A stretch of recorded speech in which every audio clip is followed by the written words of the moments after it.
take my medicine. You're the cure for any pain I'm in. You saved my broken heart. Love times 2 is equal to me and you, because love times 2 is something we can do. Add it all together, you can't get better. That's understood, because love times 2 is equal to me and you. Just a kiss and I'm in heaven, yeah. You're the best thing I've ever had. I knew it from the start.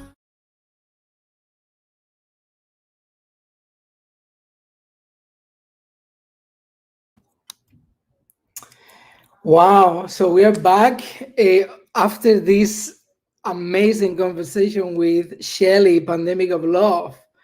We are going to move into another uh, power woman who is behind an amazing movement called Never Alone.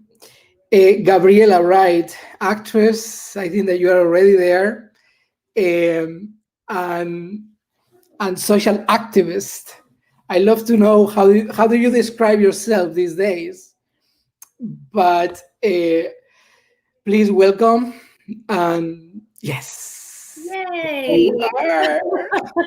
I'm so happy to be here. It's so lovely to be with you all. I loved your opening video. I Oh, loved it. thank you so much. Yes, we are on this together. We are. So now this is fireside chat, and then we are going to move into workshop mood. Yes. So we are so privileged that you are here, Oh, Gabriela. We are thank so thankful, and we want to learn, even in 20 minutes. What do we do with Mhm. our mental health? So I know that you have a point of view. Yes, I But, do. but for those who don't know you, probably is not many. Why don't we frame a bit as well? Why are you here? Why are you in the mental health space? Okay. Okay, why don't we start with that? Okay. That's a good one. And it's a good trigger, because now I'm already triggered into sharing my vulnerable self. So so maybe, as you know, I'm an actor. So being an actor already, you have to deal with a lot of different situations in life. You have to go beyond what you see. You have to dive into the study of human behavior. You have to sometimes play characters who are so far from you. So already that's a fertile mind. I already had a fertile mind. My parents are artists, and they always took me to the question of, what is it, who am I, and what is the reality that we're in. So I was lucky to already have these grains that were given to me by my parents, which are essential questions of reality. What is reality, and who am I? And so being an artist, you already take that engagement. But over the years, I was practicing self-awareness, and I'm the eldest of 3 sisters, and my 2 other sisters are artists as well. So I'm the actor. The little sister is a singer, and I still talk about her in the present tense, and I'll explain why shortly. And my middle sister is a sculptress. And being sensitive and being vulnerable is part of being an artist. It's the process. We're exposing our inner shadows that we don't often know how to define, right? And unfortunately, 2.5 years ago now, my little sister Paulette Wright, who I love so deeply, passed away by suicide, and it struck me to the core. To see that I was not able to see it, and that was a major, major inner crisis that I had to face alongside my family crisis. And then I realized that one suicide is not just, the death of the form, this body that we have. It's the death of our minds. It's the death of the will to live, even in our own bodies. And it becomes a family suicide, and it becomes a family collective grief, and it then has to become a family responsibility. So, being the eldest, what do? We dive into what is the why, and the why has many, many different answers, and there is not one answer. But one of the drives, it gave me a drive, is to, and synchrodestiny. Synchrodestiny is something incredible, because once you're in your pool, you're in your mud, and then you wake up and you're like, how can I actually change and contribute to giving tools of mental health awareness? I wasn't even aware that mental health was an issue. Wow. Yeah. It's because we think that people who have mental health issues on the broader spectrum have to be institutionalized, have to be isolated with specialists. Yes. Whereas actually, more so than ever before, thanks to this pandemic, and this is your work, which is, the future of happiness and creating it, as a collective, as a language, as a tool, as a spark of life, is we need to broaden this awareness. It happens to us, and that's why I started, thankfully, and working with Dr. Deepak Chopra. So I started the Never Alone initiative. We co-founded it with Purnarcha Machaya and Deepak, and it's been an incredible journey, because we're putting two worlds: the world of storytelling, which is really the human story. We all have a story. We all have a human story, and it's painful. And depending on the perception and how we perceive it and how we liberate from it, then we can be in service. We can create the community. So Never Alone is about creating an online, collective of giving tools and democratizing resources that allow us to feel that we're never alone, but also have mental hygiene. Allow the mental hygiene, like the science of happiness, to be in our bodies when we wake up, at whatever time in the morning, till we go to bed, and even when we sleep. So embody the science of togetherness, So that's a big introduction, but Oh my goodness. No, that's beautiful. And that's basically why things really make sense when we become a bit vulnerable about things. So can I ask you a bit more about what do you do yourself in order to now become so strong that you are creating a movement and about not being alone? So how do you work on yourself? What do you do? And what can we learn from that work that you did for yourself? It's a very good question, yet again, because it first of all, I have developed meditation as something that is my number one tool. And when I say meditation, it's really going into the science of listening. Vulnerable doesn't mean that you have to hide away from it. I'm actually, it's funny you said I'm strong, but I'm actually really vulnerable. But it comes off as strength. So I'm glad you're seeing it that way. But it's really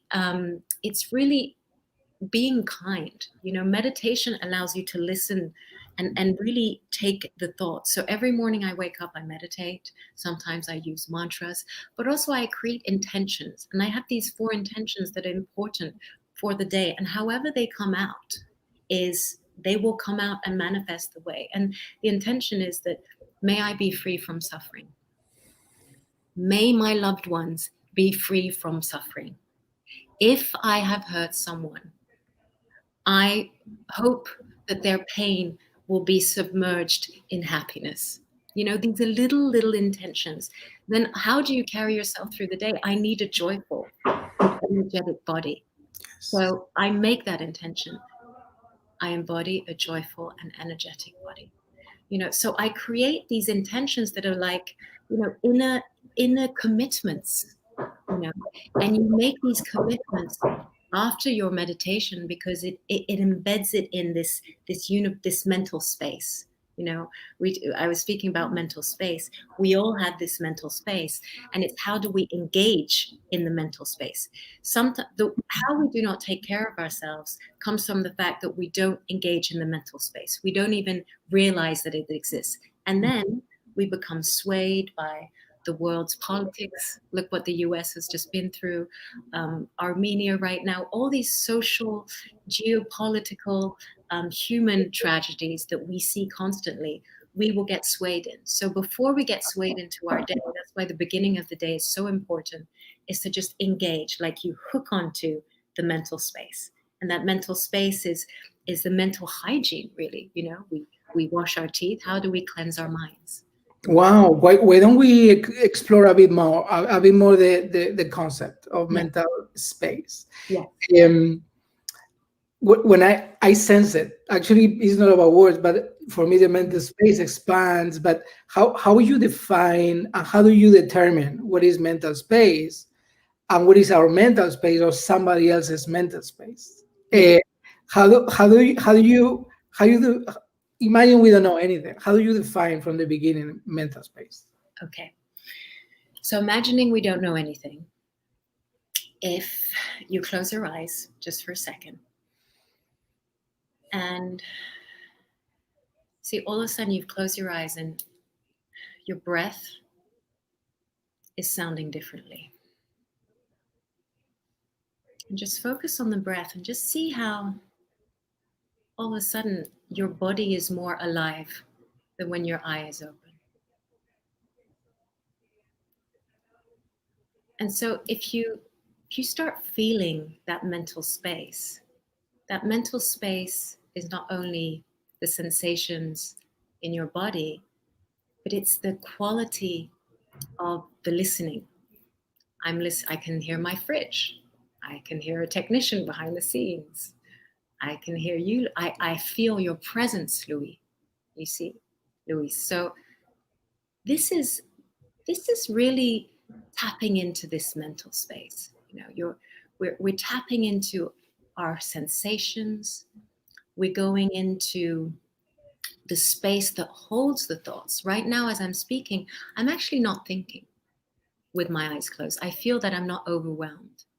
And then all of a sudden you open your eyes and there's the world outside of you. There's the world that we call, I would say, you know, the everyday reality. And yet when you close your eyes, you create a deeper listening to this space that is within and around the everyday reality. So that's the first way to connect to your mental space. And when you connect to that mental space, like I said before, you start expanding the expansion of this mental space. And you realize that your individual mental space is actually can influence the collective mental space. So that's another, you know, that's another arm. But you see, very simple. You connect. How did you feel, Luis? Oh my goodness. I feel amazing because at some point I was able to get to non-duality at some point. It's like, I mean, this is when you get into the space of non-duality, awareness expands and is the mental health. That way I was really interested to know more and to explain it, because you say this about storytelling. I feel that when we say mental space, is much more clear than when you say non-duality, for example. Yes, much more.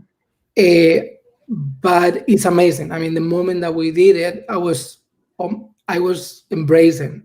Yes, and that's what I mean. It's embracing. All of a sudden, isn't it interesting? You just close. You take that second, and it's only a second of awareness that can shift your day. That's also, we don't need to, you know, we have we're so rigid with everything these days. We need a certain time, we need a certain things. You tap into the infinite time of your mental space. Oh my goodness, I love it. Do you feel that depending on how we are feeling in that moment, when we explore the mental health, we are going to feel bad or we are going to feel good?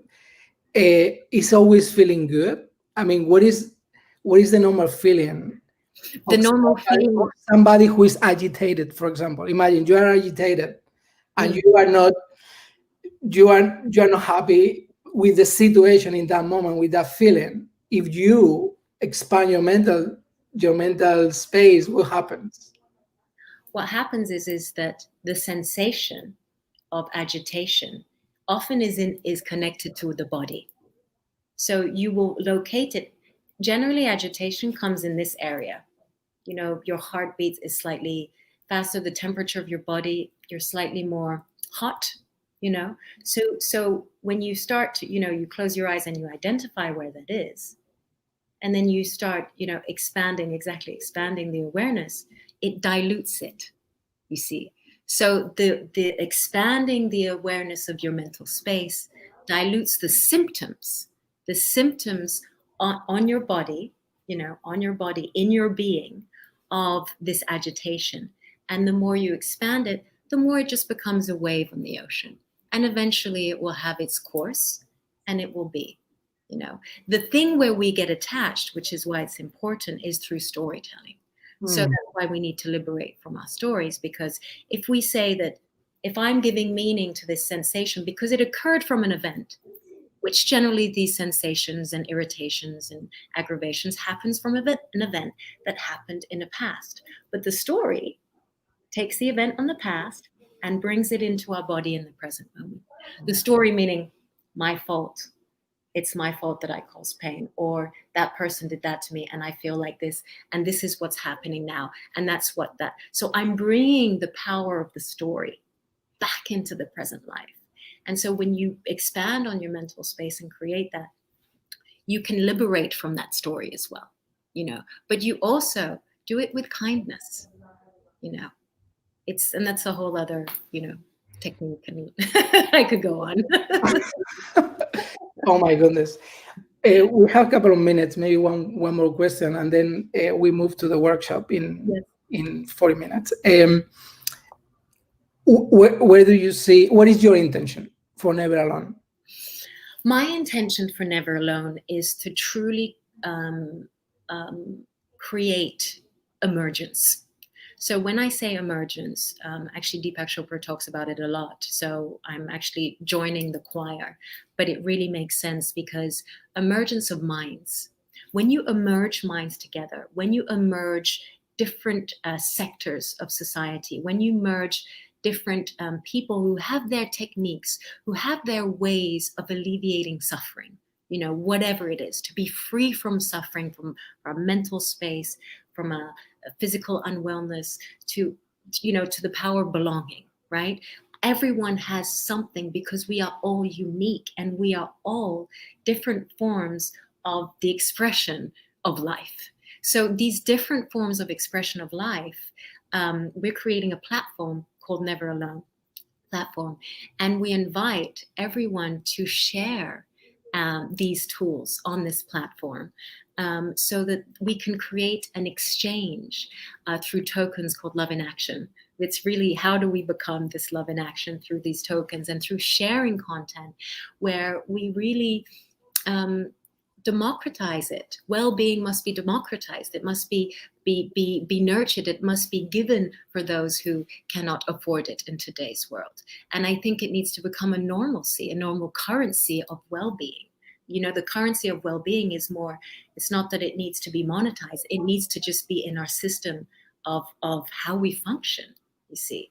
And I think that for me is a big shift. The vision of Never Alone is to create these well-being communities that are focusing on happiness, that are focusing on the power of belonging, but focusing on these mental hygiene tools that bring us all together and allow, for example, you know, I could be on our platform and say, hey, I feel there's something, I need something new. And all of a sudden I would find a contributor from South Africa, for example. And maybe she or he would have something that's so incredible that I can actually bring that into my toolkit of well-being, and also acknowledge her work or his work, you see. So it's powerful. And if we're able to take that from the online into the offline, meaning into our daily lives, and embody what love in action is, which is, you know, appreciating accepting, bringing attention to the people we love or people we don't know, then we created a beautiful worldwide community that is not just a never alone community. Yeah. When it's not about what is never alone, it's who we are as humanity. So Yeah. that's the vision. Wow. We belong. We belong. We belong to your vision. I love the word synarchy. Synarchy is beautiful. When you contemplate that word, oh my goodness, it's just spectacular.